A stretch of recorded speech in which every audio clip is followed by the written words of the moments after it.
آپ کو یہ بات جان کر حیرت ہوگی کہ دبئی کی قسمت بدلنے کی شروعات صرف 440 روپیوں سے ہوئی تھی۔ 1937 میں دبئی بھی برٹش کنٹرول میں ہوتا تھا اور برٹش انڈیا کی طرح یہاں پر بھی انڈین روپی کرنسی ہی چلتی تھی۔ برٹشرز کو دبئی کی اسٹریٹجی لوکیشن ٹریول کرنے کے لحاظ سے بہت آئیڈیل لگ رہی تھی کیونکہ یہ یورپ، افریقہ اور ایشیا کے ٹھیک سینٹر میں موجود ہے۔ برٹش امپیریل ایئر ویز دبئی کے سمندر میں فلائنگ بوٹ کی بیس بنانا چاہتے تھے، جس کے لیے انہوں نے دبئی کے ساتھ ایک ایگریمنٹ سائن کر لیا۔ Long range empire flying boat UK سے دبئی کے سمندر میں لینڈ کرتی تھی اور پھر ری فیولنگ کے بعد ان کو برٹش انڈیا اور ایشیا کے دوسرے حصوں میں بھیجا جاتا تھا۔ اس بیس کا منتھلی رینٹ صرف 440 روپے تھا، جس میں وہاں موجود گارڈز کی سیلری بھی شامل تھی۔ کون جانتا تھا کہ کچھ ہی سالوں کے بعد یہ دنیا کے سب سے بزی ایئرپورٹس میں کنورٹ ہو جائے گا اور یہاں کی اپنی ایئر لائن اچھوں کو ٹکر دے پائے گی۔ ایمریٹس ایئر لائن کو کس مشکل گھڑی میں بنانے کا فیصلہ کیا گیا اور آخر ایک چھوٹی سٹی سے ابھرنے والی یہ ایئر لائن اتنے کم وقت میں دنیا کی سب سے بڑی ایئر لائن کیسے بن گئی؟ ناظرین، 1950s میں دبئی کے رولر شیخ راشد بن سعید ال مکتوم کو یہ اچھے سے معلوم تھا کہ ان کے پاس جتنے بھی آئل کے ریزروز ہیں وہ صرف 30 سے 40 سال تک ہی چل سکتے ہیں۔ ان کو جلد سے جلد کوئی آلٹرنیٹ انکم سورس بنانا تھا۔ انہوں نے دیکھا کہ برٹشر دبئی کی لوکیشن کو استعمال کر اپنی ایئر لائنز کو اسٹاپ اوور فراہم کر رہے ہیں اور دبئی کو صرف معمولی سا رینٹ ہی ملتا ہے۔ یہی دیکھتے ہوئے دبئی کے رولر نے 1959 میں دبئی ایئرپورٹ کی کنسٹرکشن کا آغاز کیا۔ 1960s میں دبئی ایئرپورٹ پہلی بار لانچ کیا گیا تو اس میں صرف ایک ایپرن، ایک چھوٹے کمرے جیسا ٹرمینل اور ایک رن وے ہوتا تھا، اور وہ بھی پکا نہیں بلکہ ریت کو کمپریس کر بنایا گیا تھا۔ اس رن وے پر صرف چھوٹے ڈونگلس DC-3 جیسے ایئر کرافٹ ہی لینڈ کر سکتے تھے۔ 1965 میں پراپر میٹل رن وے بنانے کے بعد دبئی ایئرپورٹ پر لینڈ کرنے والا پہلا jet aircraft Middle East airline کا کومیٹ تھا۔ ہر گزرتے سال دبئی کے رولر ایئرپورٹ میں نئی اور لیٹسٹ فیسلٹیز لانچ کروانے لگے۔ 1969 میں یہاں 9 ایئر لائنز کام کر رہی تھی جو 20 ڈیسٹینیشن آفر کر رہی تھی۔ 1980 میں دبئی ایک انٹرنیشنل اسٹاپ اوور بن کر ابھرنے لگا، جہاں air India, Cathay Pacific, Singapore airline اور ملیشین ایئر لائن جیسے نام ری فیولنگ کرنے کے لیے رکتے تھے۔ دبئی سے پہلے یہ تمام ایئر لائنز پاکستان کے کراچی انٹرنیشنل ایئرپورٹ پر ری فیولنگ کرنے کے لیے رکتی تھی، اور دیکھتے ہی دیکھتے دبئی نے کراچی ایئرپورٹ کی ساری ٹریفک اپنی طرف اٹریکٹ کر لی۔ اس ٹائم پورے مڈل ایسٹ کے درمیان ٹریول کرنے کے لیے گلف ایئر کو استعمال کیا جاتا تھا، جو کہ بحرین کی ایئر لائن ہے۔ پورے مڈل ایسٹ کو اگر اچھی انٹرنیشنل فلائٹس لینی ہوتی تھی تو پہلے وہ گلف ایئر کے ذریعے دبئی آتے تھے اور پھر وہاں سے اپنے انٹرنیشنل سفر کا آغاز کرتے تھے۔ 1980 میں دبئی کے شیخ محمد بن رشید ال مکتوم، جو اس وقت دبئی کے ڈیفنس منسٹر تھے، ان کو گلف ایئر نے آفر دی کہ وہ صرف یہ اناؤنس کر دیں کہ گلف ایئر دبئی کی آفیشنل ایئر لائن ہے۔ اس سے گلف ایئر کو انٹرنیشنل فلائٹس بھی ملنا شروع ہو جائیں گی اور اس سے دبئی کو بھی کافی فائدہ ہوگا، اور بدلے میں دبئی کو گلف ایئر کے 50% اسٹیک بھی مل جائیں گے۔ پر شیخ محمد نے اس ڈیل سے انکار کر دیا۔ گلف ایئر نے سوچا کہ ہم خواہ پورے مڈل ایسٹ سے پیسنجرز لا کر دبئی کو دیتے ہیں اور وہ پیسنجرز کسی اور انٹرنیشنل فلائٹس میں بیٹھ کر چلے جاتے ہیں، جس کے بدلے میں ہمیں کچھ نہیں ملتا۔ لہٰذا گلف ایئر نے شیخ محمد کے منع کرنے کے بعد دبئی جانے والی تمام فلائٹس کو بند کر دیا۔ گلف ایئر کا یہ فیصلہ دبئی کے انٹرنیشنل اسٹاپ اوور کو خاصا نقصان پہنچا رہا تھا، اور یہی وہ وقت تھا جب شیخ محمد نے اپنی خود کی ایئر لائن یعنی ایمریٹس لانچ کرنے کا ارادہ کیا۔ اس ارادے کو حقیقت میں بدلنے کا مطلب تھا پہلے سے ہی اسٹیبلشڈ ایئر لائن سے ٹکر لینا، جس میں گلف ایئر جو ان کا پہلا رائیول تھا، اس کے علاوہ British airways, Singapore airline, Lufthansa, air India, Pan Am airways وہ بڑے نام تھے جن کے خلاف ایمریٹس کو آپریٹ کرنا تھا۔ جتنا یہ کام سننے میں مشکل لگ رہا ہے، حقیقت میں اس سے بھی زیادہ مشکل تھا۔ اس وقت ایک بوئنگ 737 کی قیمت $25 ملین تھی۔ اس کے علاوہ پائلٹس، کریو اور انجینئرز بھی ٹرین کرنے تھے، اس میں الگ سے خرچہ لگ رہا تھا۔ یعنی کہ دبئی کو ایک نئی ایئر لائن شروع کرنے میں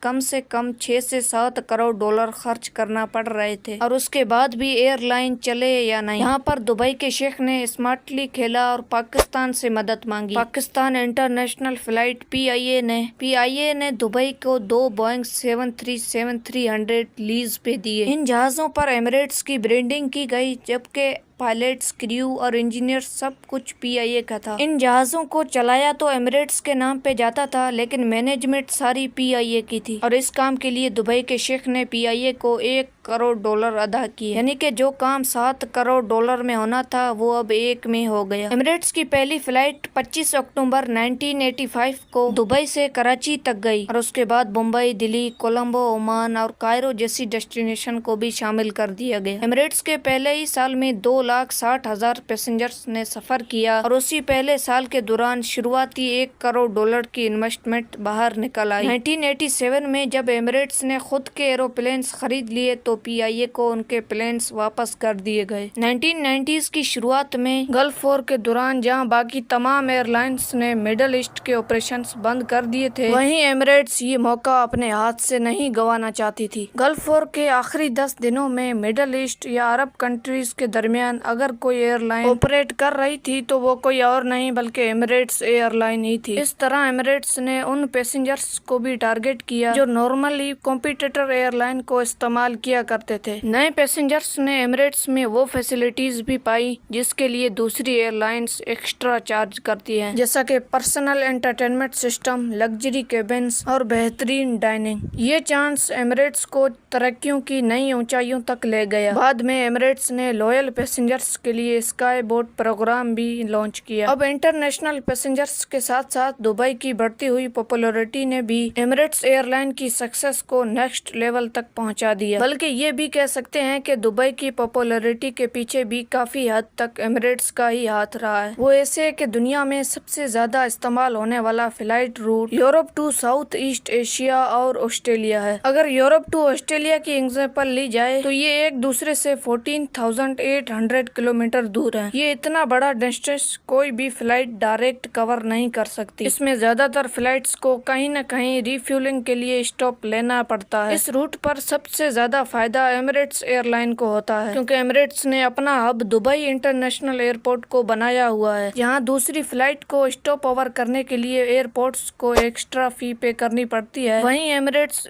पैसेंजर्स को दुबई में स्टॉप ओवर देकर न सिर्फ अपनी कॉस्ट बचाती है बल्कि पैसेंजर्स को भी कॉम्पिटिटर रेट पर टिकट सेल करती है और इससे दुबई में भी विजिटर्स का ट्रैफिक बढ़ता है। आफ्टर ऑल कई लोग आगे जाने से पहले 1-2 दिन दुबई में भी रहना पसंद करते हैं। इसके अलावा प्लेन का फ्यूल टैंक अगर फुल होता है तो प्लेन की फ्यूल एफिशिएंसी कम हो जाती है, क्योंकि एक्स्ट्रा फ्यूल की वजह है एक्स्ट्रा वेट, और एक्स्ट्रा वेट की वजह से प्लेन के इंजन को ज्यादा थ्रस्ट प्रोड्यूस करनी पड़ती है, जिसके नतीजे में ज्यादा फ्यूल कंज्यूम होता है। एमिरेट्स एयरलाइन का हब क्योंकि यूरोप, अफ्रीका और एशिया के सेंटर में है, इसी वजह से वो अपने प्लेन्स के टैंक फुल नहीं करते ताकि अच्छी फ्यूल एवरेज मिल जाए। इसके अलावा ये पैसेंजर्स को दुबई में 1 घंटे का स्टॉप ओवर देकर फ्यूल की मद में काफी पैसे भी बचा लेते हैं। इसके बरक्स अगर दूसरी एयरलाइंस दुबई में स्टॉप ओवर कॉस्ट बचाने की कोशिश करती है तो उनको प्लेन में एक्स्ट्रा फ्यूल डालना पड़ेगा, जिससे उनकी इकोनॉमिक्स बिगड़ जाती है। एमिरेट्स एयरलाइन की सक्सेस के पीछे सिर्फ उनकी मार्केटिंग और लाजवाब सर्विस ही नहीं बल्कि एक ऐसी स्ट्रेटजी भी है जिसको उन्होंने कई सालों तक छुपा के रखा। एयरबस A380 आज दुनिया का सबसे बड़ा कमर्शियल जेट है। एक वक्त में ये 850 पैसेंजर्स आसानी से बोर्ड कर लेता है, पर हैरत की बात यह है कि ज्यादातर एयरलाइंस जो एयरबस A380 को इस्तेमाल कर रही हैं, वो इस जायंट से प्रॉफिट नहीं कमा रही। सिर्फ एक ही एयरलाइन है जो एयरबस A380 से प्रॉफिट कमा रही है और वो है एमिरेट्स एयरलाइन। जहां तक ऐसा माना जाता है कि सिर्फ एमिरेट्स ही इस जेट को प्रॉफिटेबल बना रही है, तो आखिर एमिरेट्स ऐसा क्या करती है जो दूसरी एयरलाइंस नहीं कर पाती? ये राज एमिरेट्स ने कई सालों तक छुपा के रखा, लेकिन कोविड-19 पेंडेमिक की वजह से जब एयर फ्रांस ने अपने A380s को रिटायर करने का फैसला किया तो इस मौके पर एमिरेट्स के CEO का कहना था कि एयर फ्रांस को 10 एयरबस A380s खरीदने ही नहीं चाहिए थे, क्योंकि इससे यूनिट मेंटेनेंस कॉस्ट बढ़ जाती है। एयरबस A380 एक बहुत ही जायंट एयरक्राफ्ट है, जहां वो एक ही वक्त में इतने ज्यादा पैसेंजर्स बोर्ड कर सकता है। वहीं इसका सबसे बड़ा मसला इसकी मेंटेनेंस कॉस्ट है। एमिरेट्स के पास 119 A380s हैं और वो भी सेम मॉडल के। 1995 में एमिरेट्स ने फैसला किया था कि वो एक ही मॉडल के ज्यादा जहाज खरीदेंगे। आज एयरबस A380 की कीमत $450 मिलियन है, जो कि दुनिया का सबसे महंगा कमर्शियल जेट है। लेकिन एक साथ ज्यादा ज्यादा जहाज खरीदने से डिस्काउंट भी ज्यादा मिलता है। एमिरेट्स एयरलाइन ने एयरबस के साथ बल्क डील करेक्ट की और इस तरह उनको यूनिट प्राइस में काफी डिस्काउंट मिला। और उन सब की मेंटेनेंस के लिए भी एमिरेट्स ने अपना इन हाउस यूनिट बना रखा है। इनके स्पेयर पार्ट्स भी सारे एक जैसे और एक साथ ही ऑर्डर किए जाते हैं और यहाँ पर भी एमिरेट्स अच्छी खासी सेविंग कर लेता है। इसके बरक्स अगर दूसरी एयरलाइंस को देखा जाए तो ज्यादातर के पास अलग अलग जेट मॉडल्स हैं और इसी डिफरेंट की वजह से वो मेंटेनेंस